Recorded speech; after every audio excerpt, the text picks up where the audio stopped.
नमस्कार मित्रांनो, आज आपण अंधश्रद्धा निर्मूलन समिती याद्वारे सांगितली गेलेली एक गोष्ट सांगणार आहोत. त्या गोष्टीचे नाव आहे कडू दुधाची गोड कहाणी. यामध्ये एक छोटेसे गाव होते. त्या गावामध्ये सीताबाई नावाची एक बाई राहायची. सीता मावशीने एक म्हैस पाळली होती आणि तिचे दूध विकून ती आपला निवारा करायची.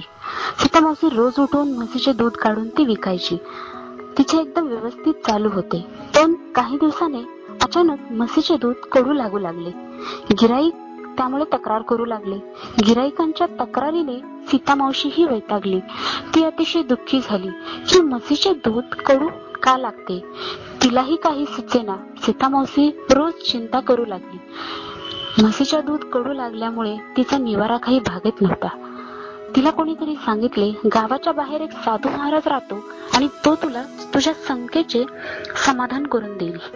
सीता मावशी दुःख घेऊन त्या साधू महाराजाकडे निघाली की तो आपल्याला समाधान देईल. गावाच्या बाहेर ती साधूच्या झोपडीपर्यंत पोहोचली. साधू ध्यान करत बसला होता. सीता मावशीने तिला जी काही समस्या आहे ती त्याला सांगितली. म्हशीचे दूध कडू लागते, मी काय करू, मला उपाय सांगा. साधू महाराजाने ऐकून घेतले आणि थोड्या वेळाने विचार करून तो घुमू लागला. त्याच्या अंगातील देव बोलू लागला. त्याने सीता मावशीला काही न सांगता, तू घरी जा, मी तुला उपाय सांगेन, तुझे कारण उद्या तुला कळेल. सीता मावशीने त्याचा आशीर्वाद घेऊन निघून गेली. साधू महाराज दुसऱ्या दिवशी तिच्या घरी येऊन कोपऱ्यात लिंबू तिला दाखवला. सीता मावशीची चिंता आणखीन वाढली. त्याने सगळं ठीक होईल म्हणून म्हशीला टीका लावून तो निघून गेला. दुसऱ्या दिवशीही प्रकार तोच. काही कारणाचे समाधान झाले नाही. सीता मावशीचा धीर खचला. तिने हा सगळा प्रकार पप्पूला सांगितला. पप्पूने या गोष्टीवर विचार केला. त्याला एक युक्ती सुचली. ज्या ठिकाणी म्हैस चारा खाण्यासाठी जायची तो तिथे जाऊन पाहिला. काय, म्हैस काँग्रेस गवत खातीये. त्याने हा सगळा प्रकार आपल्या विज्ञान शिक्षकाला सांगितला.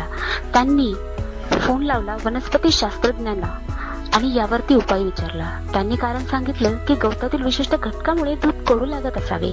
तर आता काय करावे? म्हशीला दुसऱ्या ठिकाणी चरायला घेऊन जायला पाहिजे. सीता मावशीने परत दुधाची चव घेतली. हे काय, दूध गोड लागले. म्हशीत त्याचे कारण होते की चारा. योग्य कारण शोधा. साधू महाराज याचे निरसन करणार नाही. त्यामुळे योग्य कारणानेच समस्याचे समाधान होते. धन्यवाद.